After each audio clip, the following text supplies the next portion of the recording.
लगभग 250 करोड़ साल पुरानी अरावली पर्वतमाला, जो दुनिया की सबसे पुरानी पहाड़ियों में से एक है, ये वो धरती है जिसकी गोद में भगवान कृष्ण ने अपना बचपन बिताया, गायें चराई हैं और लीलाएं रची हैं। अरावली पहाड़ी वो दीवार है जिसने सदियों से थार के रेगिस्तान को दिल्ली और उत्तर भारत की हरी भरी बस्तियों को निगलने से रोका है। गुजरात के खेड़ ब्रह्मा से शुरू होकर राजस्थान और हरियाणा को पार करती हुई दिल्ली की रायसीना हिल्स यानी कि राष्ट्रपति भवन तक लगभग 692 किलोमीटर लंबी है पर्वतमाला सिर्फ पत्थरों का ढेर नहीं है।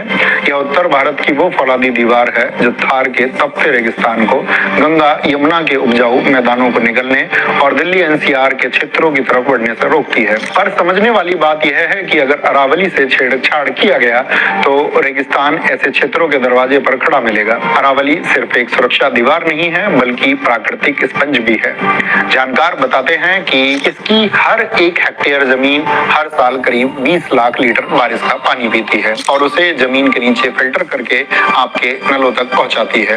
यह गुड़गांव और फरीदाबाद जैसे शहरों के लिए सबसे बड़ा और सबसे महत्वपूर्ण प्राकृतिक ग्राउंड वाटर रिचार्ज जोन है। अरावली के पहाड़ी जंगल में अनगिनत जिंदगियां भी वास करती हैं, जहाँ का राजा तेंदुआ है जिसके साथ लकड़बग्घे, सियार, भेड़िया, नीलगाय और 300 से ज्यादा तरह के पक्षी रहते हैं।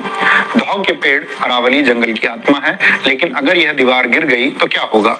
पेड़ पौधे, पशु पक्षी तो खत्म होंगे ही। दिल्ली एनसीआर और राजस्थान के जयपुर, अलवर, उदयपुर जैसे बहुत से शहरों का भूजल का स्तर जो पहले से ही पाताल में जा चुका है, पूरी तरह सूख जाएगा। जो थोड़ी बहुत नाम मात्र की स्वच्छ हवा आज दिल्ली और एनसीआर के क्षेत्रों को मिलती है, फिर वह हवा भी हवा नहीं रहेगी बल्कि राजस्थान के थार रेगिस्तान की उड़ती हुई रेत होगी।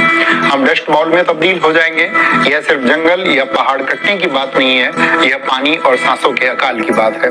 पर अफसोस इस जीवन रक्षक अरावली को हम इंची टेप से नाप रहे हैं। 20 नवंबर 2025 को सिस्टम ने एक नई परिभाषा बनाई कि अब अरावली पहाड़ी का हिस्सा वही पहाड़ी मानी जाएगी जो 100 मीटर से ऊंची है। सुप्रीम कोर्ट ने इस नई परिभाषा पर मुहर लगने के बाद फॉरेस्ट सर्वे ऑफ इंडिया और एक्सपर्ट्स का कहना है कि इस नियम की वजह से राजस्थान की 99% से ज्यादा अरावली रेंज कानूनी सुरक्षा से बाहर हो जाएगी। मैं आपकी जानकारी के लिए बता दूं कि पूरे अरावली रेंज का लगभग 80% हिस्सा राजस्थान के भूभाग पर फैला हुआ है, जिस वजह से राजस्थान में 1,07,000 से ज्यादा अरावली पहाड़ियां हैं, जिनमें से केवल 1048 पहाड़ियां ही 100 मीटर से ऊंची हैं और इनमें भी सबसे ऊंची अरावली पहाड़ी गुरु शिखर है जो माउंट आबू पहाड़ी पर स्थित है और 1722 मीटर ऊंची है। अगर यह 100 मीटर वाला नियम नहीं हटाया गया तो हजारों साल पुरानी लाखों पहाड़ियां और जंगल सिर्फ रियल एस्टेट की जमीन बन जाएंगे, जहां अंधाधुंध माइनिंग होगी, पेड़ काटे जाएंगे और पर्यावरण को तहस नहस किया जाएगा। इस सिस्टम का कैसा खेल है? सरकारें कारोबारियों को 200 मीटर ऊंची बिल्डिंग बनाने की परमिशन दे देती है और प्रकृति की ऊंचाई को अपने हिसाब से इंची टेप के पैमाने पर नाप कर तय करती है। याद रखिए, अगर ऊंचाई ही पैमाना है तो कल मध्य भारत के विंध्याचल, उड़ीसा के पूर्वी घाट और दक्षिणी भारत की जान पश्चिमी घाट की छोटी पहाड़ियों का भी नंबर आएगा। दक्षिण के राज्यों में जहां पहाड़ नदियों का स्रोत है, वहां भी खनन माफिया और कारोबारी अरावली की ही तरह दलील देकर प्रकृति का विनाश करेंगे। सरकारें कहती हैं कि ऐसा करके हम देश का विकास कर रहे हैं। मैं आपको दूसरे देशों के एग्जाम्पल के साथ समझाना चाहता हूँ कि सरकारें विकास कर रही हैं या विनाश। संयुक्त राष्ट्र पर्यावरण कार्यक्रम UNEP की परिभाषा कहती है कि पहाड़ सिर्फ ऊंचाई के पैमाने से नहीं बल्कि उसकी ढलान और जैव विविधता से तय होता है। ब्रिटेन, यूके में 600 मीटर से कम ऊंची चोटियों को भूगोल के नियम के अनुसार विशाल पर्वत नहीं बल्कि छोटी पहाड़ी माना जाता है। लेकिन इसका मतलब यह नहीं कि वहां सरकारें इसे खोदने का लाइसेंस दे देती हैं। वहां 50 मीटर का टीला या पहाड़ी भी अगर इकोसिस्टम का हिस्सा है तो उसे area of outstanding natural beauty का दर्जा दिया जाता है। वहां कानून है कि जंगल और पहाड़ प्रकृति की खूबसूरती है, चाहे वो 1000 मीटर ऊंचे पहाड़ हो या 100 मीटर की छोटी पहाड़ी। जर्मनी के ब्लैक फॉरेस्ट को वहां की सरकार सिर्फ जंगल नहीं बल्कि राष्ट्रीय विरासत, नेशनल हेरिटेज मानती है। वहां आर्थिक मुनाफे के लिए प्रकृति से छेड़छाड़ नहीं किया जाता। न्यूजीलैंड के वांगानुई नदी और उसके आसपास के पहाड़ों को सरकार ने कानूनन एक जीवित व्यक्ति का दर्जा दिया है, यानी अगर आप प्रकृति को चोट पहुंचाते हैं तो कानूनन यह वैसा ही अपराध है जैसे किसी इंसान को जाते हैं तो कानूनन यह वैसा ही अपराध है जैसे किसी इंसान को चोट पहुंचाना। हमारे पड़ोसी भूटान को देखिए, उनके संविधान में लिखा है कि देश का 60% हिस्सा हमेशा जंगलों से ढका रहेगा। वहां पहाड़ काटना विकास नहीं बल्कि राष्ट्र के अस्तित्व पर हमला माना जाता है। नॉर्वे और स्वीडन जैसे देशों में सरकारों ने no net loss of nature की नीति अपनाई है। अगर विकास के लिए एक पेड़ कटता है तो उससे कई गुना ज्यादा पेड़ों को लगाना अनिवार्य है। अगर ये देश विकास की दौड़ में दौड़ते हुए भी अपने नदियों, जंगल और पहाड़ों को बचा सकते हैं तो भारत क्यों नहीं।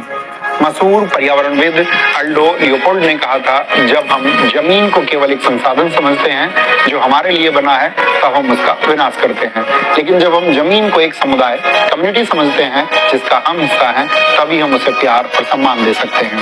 पर हमारे देश का नेतृत्व कर रही सरकार हमारी विरासत का सम्मान नहीं करती बल्कि उसका सौदा करती है, तभी तो अरावली को नष्ट करने के लिए ऐसे फैसले लेती है। सरकार नारा देती है, एक पेड़ माँ के नाम, एक पेड़ माँ के नाम। यह एक बहुत ही सुंदर और भावुक विचार है, लेकिन सवाल यह है कि जब साहब के कारोबारी दोस्त अरावली के लाखों पेड़ों की बलि चढ़ा देंगे, पहाड़ों को खत्म कर देंगे और जमीन को बंजर कर देंगे, तो हम पेड़ क्या कंक्रीट के फर्श पर लगाएंगे या फिर बिल्डिंगों की छत पर।